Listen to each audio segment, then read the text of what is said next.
The last thing I needed was NATO stepping in our way. They're a paper tiger. আন্তর্জাতিক অঙ্গনে নতুন করে আলোচনা এসেছে ন্যাটো জোট, কারণ যুক্তরাষ্ট্রের প্রেসিডেন্ট ডোনাল্ড ট্রাম্প জানিয়েছে তিনি যুক্তরাষ্ট্রকে ন্যাটো থেকে প্রত্যাহারের বিষয়টি গুরুত্বের সঙ্গে বিবেচনা করছেন।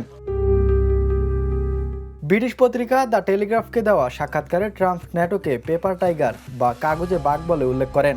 আর রয়টার্সকে দেওয়া আরেক সাক্ষাৎকারে তিনি বলেন, আপনি কি আমার জায়গায় থাকলে তা করতেন না। এই অবস্থানের পেছনে রয়েছে সাম্প্রতিক সামরিক উত্তেজনা।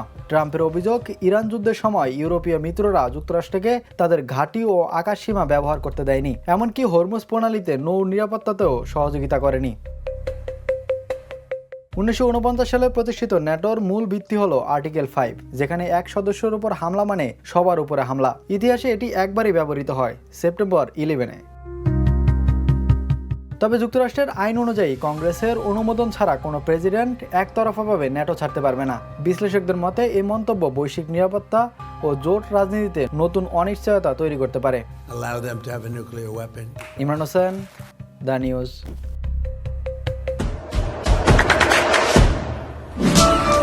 দেশে দেশে সবার সাথে দ্য নিউজ।